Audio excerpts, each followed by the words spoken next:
Hey guys, it's Mike with Redneck Politics, where American voices matter. I want to, I want to talk to you about some of this today that is really, just really pissing me off. Here come the first of the year. We're not going to have, there are going to be so many people thrown off their health care. It's not even going to be funny. They estimate over 20 million people that's going to be taken off of health care. You know, Uh, people will die, man. I mean, people that need medications, people that need procedures, or to see specialists or doctors. That they don't get to uh, afford everyday luxuries like that. Uh, and the problem is we don't need to be in the situation that we're in. We've had Obamacare. Well, let's back up for a little bit because this all started out with the Affordable Care Act, and this was back in 2000s, mid 2000s. And it was something that was bipartisan that everybody went in on. Everybody come across the aisle. And this is what they come up with was the Affordable Care Act. And whenever the Republicans wanted to start getting an edge because they just completely despised Obama, they would start referring something negative towards it being not the Affordable Care Act, but the Obamacare. And so all those years it has stuck, and every one of those years they have election after election after election have run on better health care. But then when they get into office, they don't do anything. I mean, the only thing that we really have more than anything out of Republicans in office is wars. I mean, look at it. Every damn fucking war we've had lately has been Republicans in the House. I mean, in the office, the presidency, every time. But they don't ever want to stand up and talk about, our issues back here at home with our health.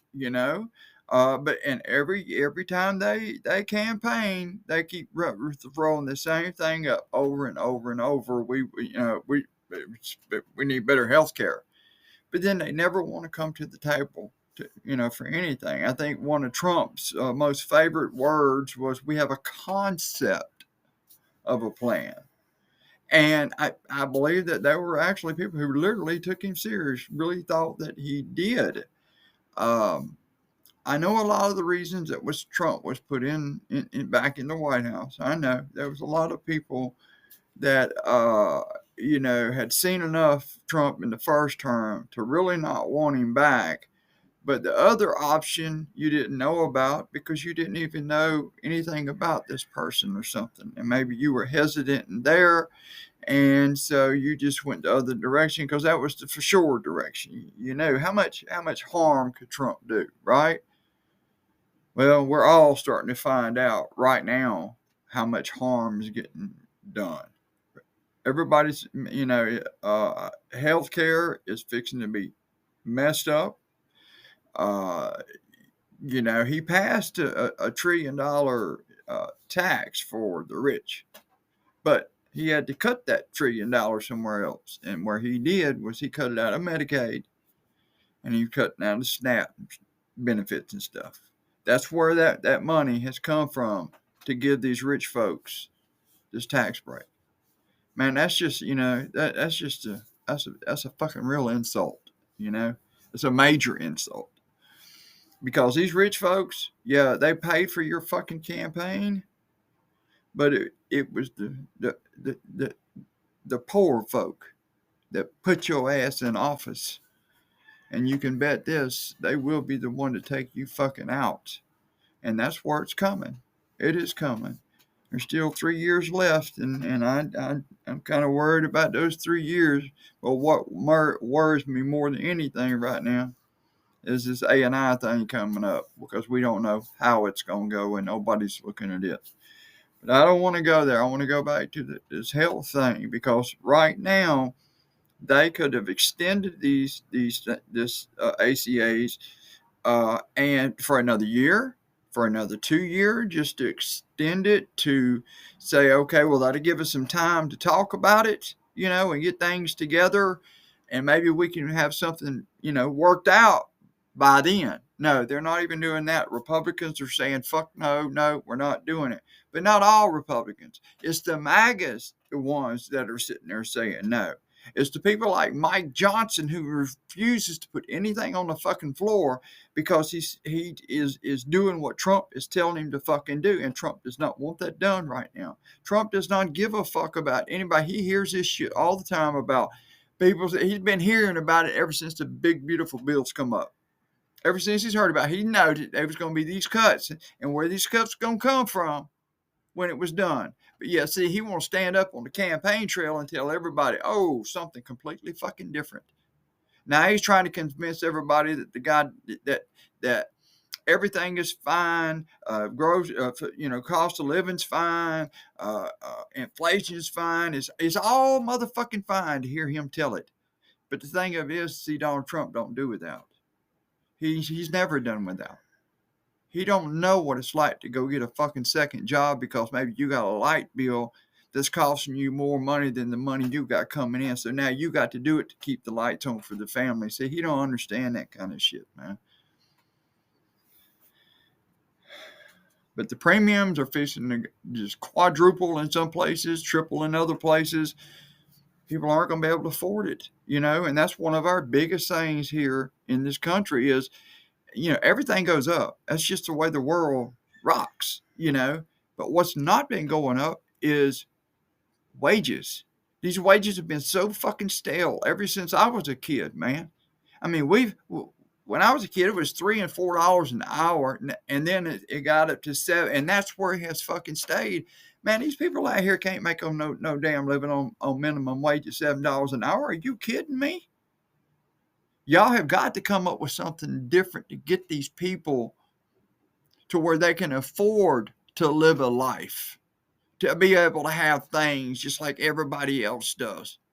Because as long as you keep widening this gap between the very, very wealthy and the very, very poor, somewhere in the middle, there's going to be a collision, brother. And I promise you, you ain't going to fucking like it. History does not paint a pretty picture. But we've got to do something about getting these officials in office going to stand up and fight. It's just like they went home for 6 fucking weeks. Mike Johnson sent them home for all 6 weeks over this Epstein shit, when they could have been there working on this health care bill. So who's failing us here? It's the fucking Republicans. We have a lot of work to do on both sides. Trust me, we do. But finally, there is some real, true Republicans starting to stand up. Some of the Republicans I remember back in the Reaganite Republicans, the true conservatives, who didn't think they were above the law. They made the law. They followed the law. But you have those guys, finally starting to say something like Rand Paul, Massey, any one of the Republicans, Tillis, they're watching Trump because they know he's doing some bullshit, man. The MAGA folks is the one that's turning the blind eye, and Mike Johnson is the leader of that little clique. But I'm going to tell you something. Marjorie Taylor Greene got something ready for you, Mr. Johnson. And I can't wait to hear about it. Because as far as I know, all she's got to do is have 9 people that can vote you out of Speaker. I remember it was like 1 back when McCarthy was there. Now they changed it to 9. I don't know why they changed it to 9. But anyway, all she needs is 9, brother. And she's going to make sure your white ass is gone. And then you can go talk to the good Lord on why he's punishing you for being the hypocrite that you are using his name. You can believe that. Guys, 65, 70% of Americans are okay with the Obamacare. Does it need improving? Yes. Do we have anything better? No.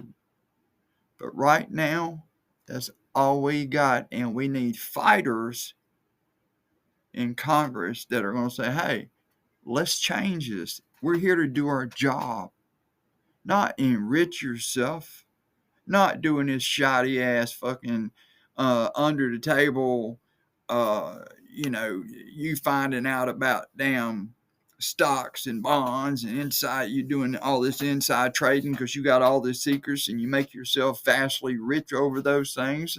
And there's a bunch of them that are doing it. That's why you don't have Republicans or Democrats wanting to talk about it. Because trust me, they all got their hand in the cookie jar, or at least most of them. And the ones that don't say nothing are usually the ones that's got their hands in there the fucking furthers. Well, guys, I try to do a video again tomorrow. If you would hit the like, the alert, and subscription. I appreciate it. I try to put these videos out all the time. I do all my research. I get all my schooling. I am one of the last of the baby boomers. And I know there's a lot of baby boomers out there that are watching this. And you know where I'm coming from. We all grew up with Trump. And even if you might have had some hope in your heart that maybe the guy would turn out to be a great president, he's fooled us all. Every one of us. He's fooled us all. And the only thing that's going on in that White House right now is he is enriching himself and his family. And they've got it out in the open. They don't care. And we've never seen that in any president there is. They can talk about Biden this and Biden that. And I believe that Hunter probably did use his daddy's name to try to get some money. But that is very, very minute in money compared to what these people are doing. I mean, they're just totally ripping and roaring. He's going to take everything he can out by the guts before he leaves office. Well, again, the like, the alert, and the subscription. Y'all have a good one. Thanks.